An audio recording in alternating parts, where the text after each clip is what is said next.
So বন্ধুরা, এই ঊর্ধ্বগতির যুগে এসে যদি আপনাকে একটা প্রশ্ন করা হয়, ধরুন আপনি একটি স্মার্টফোন কিনতে বাজারে গেলেন এবং আপনি যে স্মার্টফোনটি পছন্দ করলে সেটার ডিজাইন তো অবশ্যই স্ক্রিনে দেখতে পাচ্ছেন এবং এর স্পেসিফিকেশন যদি এরকম হয় যে এতে রয়েছে আপনার 108 মেগাপিক্সেলের ট্রিপল ক্যামেরা সেটআপ এবং 6.72 ইঞ্চির ফুল এইচডি প্লাস এর একটি ডিসপ্লে। এই স্মার্টফোনটির ডিসপ্লে এবং এর ব্যাককে প্রোটেকশন করার জন্য থাকছে কিন্তু কর্নিং গরিলা গ্লাস 5 এর প্রোটেকশন এবং এর বেস ভেরিয়েন্ট হচ্ছে আপনার 6GB RAM 128GB internal storage এবং 5000 mAh জুতের ব্যাটারি। তার সাথে পোর্টস এন্ড বাটমে কিন্তু কোনোটাই ঘাটতি রাখেনি। মিন্স এখানে 3.5mm headphone Jack, ডিউয়াল stereo speaker, primary microphone, secondary microphone সবকিছুই পেয়ে যাবেন। 32 মেগাপিক্সেলেরও কিন্তু সেলফি ক্যামেরা রয়েছে।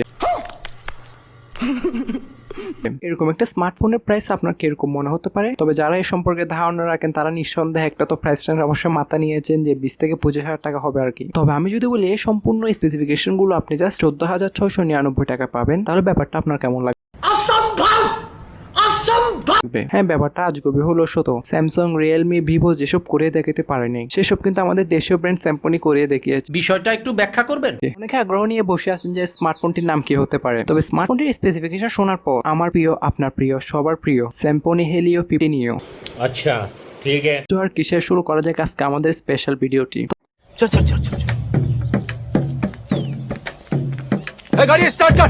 ভিডিওটি শুরু করার আগে ছোট্ট একটা গুরুত্বপূর্ণ কথা। अब तुम लोग गलती से अगर नए हो तो सब्सक्राइब करो, वो जो लाल वाला बटन है उस पे अपने जीजा जी फेंक के मारो या फूफा जी, मुझे नहीं पता, बस क्लिक हो जाना चाहिए। স্মার্টফোন যখনই আপনার কিনতে যাবেন তখন সেটা আপনাকে প্রথম যে চমকটি রয়েছে সেটা হচ্ছে ডিজাইন। মিন্স একটা প্রোডাক্টের ডিজাইন ভালো হলে না আমরা সেই প্রোডাক্টের প্রতি মিন্স আপনার আগ্রহ জাগবে। এর প্রসঙ্গ বললে স্মার্টফোনটি ফ্রেম এবং এর ব্যাকে কিন্তু আপনার পলিকার্বনেট ব্যবহার করা হয়েছে। ফোনটি বাজারে আপনি 3টে কালারে অ্যাভেলেবেল পাবেন, radium green, cosmic gold, honeydew green. এর প্রসঙ্গ বললে আমার তেমন কোনো মাথা ব্যথা নেই, তবে ডিজাইনটা আপনাদের কেমন লেগেছে তা অবশ্যই কমেন্ট করে জানাবেন।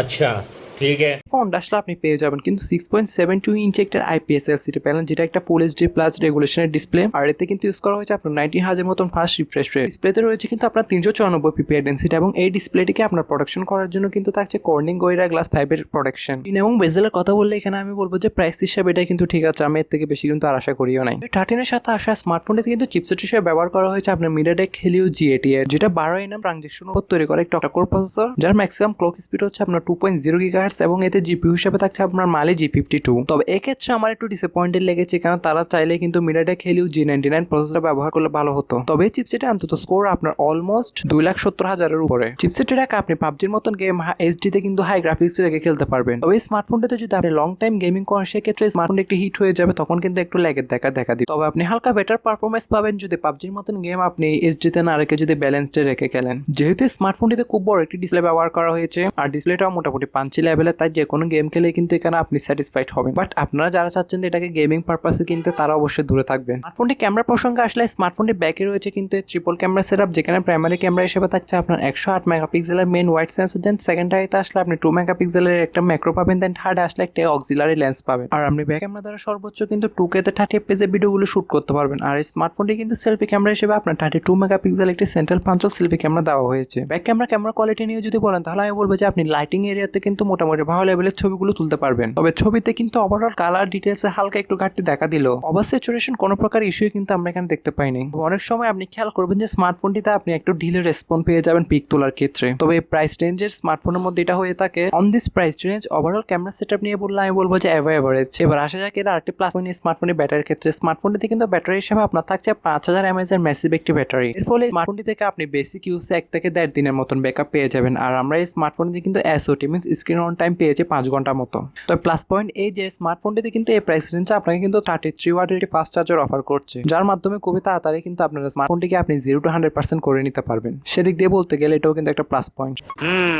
আর এতে কিন্তু 5000 mAh ব্যাটারি থাকা সত্ত্বেও সম্পূর্ণ স্মার্টফোনের ওজন করা হয়েছে আপনার 215 গ্রাম এবং এর থিকনেস করা হয়েছে 8.79 মিলিমিটার। তবে ওজন আমরা 200 গ্রামের উপরে হলেও কিন্তু এর ওয়েট ডিস্ট্রিবিউশনটা কিন্তু খুব ভালোভাবে করা হয়েছে। তবে এই স্মার্টফোনের সিঙ্গেল হ্যান্ডে অপারেট করতে আপনার একটু কষ্ট হতে পারে, মিন যদি আপনার হাত ছোট হয়ে থাকে। যদি পোর্টস বাটন নিয়ে এটা ক্লিয়ার করা যায়, স্মার্টফোনটির লেফট হ্যান্ড সাইডে আসলে আপনারা পাবেন volume locker with power button. স্মার্টফোনের পাওয়ার বাটনে কিন্তু প্লেসমেন্ট করা হয়েছে এর ফিঙ্গারপ্রিন্ট লকটি। আর স্মার্টফোনটির লেফট হ্যান্ড সাইডে আসলে একটি সিম ট্রে পাবেন, যেখানে 2টি সিম অথবা একটি সিম আর একটি এসডি কার্ড ইউজ করতে পারবেন। স্মার্টফোনের বটমে আসলে আপনারা পাবেন main speaker, primary microphone, type C slot, 3.5mm headphone jack. আর উপরের দিকে আসলে আপনারা পাবেন secondary noise calculation mic, then secondary speaker. Ports and button নিয়ে বললে কিন্তু এখানে কোনো কিছুই তারা ঘাটতি রাখে না, সব রকম কিছুই কিন্তু এখানে ঢেলে দিয়েছে বলতে পারেন। RAM ভ্যারিয়েন্ট নিয়ে বললে এটা বাজারে কিন্তু 2টি RAM ভ্যারিয়েন্ট অ্যাভেলেবল থাকে, থাকতে পারে, যেটা বেস ভেরিয়েন্ট হচ্ছে 6128 থাকবেই, বাট আশা করা যাচ্ছে এখানে 8GB র্যাম ভেরিয়েন্টও একটা আসতে পারে। যদি প্রাইসিং এর কথা বলি, তবে তার আগে আপনি যদি আমাদের চ্যানেলে এখনো নতুন ভিজিট করে থাকে তাহলে প্লিজ এই চ্যানেলটি সাবস্ক্রাইব করে হয়ে যাবেন, এই চ্যানেল ফ্যামিলি মেম্বার এবং পাশে থাকা বেল আইকনটা অল করে দিবেন। আর ভিডিওটি যদি বিন্দু মাত্র ভালো লেগে থাকে তাহলে অবশ্যই একটি লাইক দিয়ে এবং ভিডিওটি সবার মাঝে শেয়ার করে দিবেন।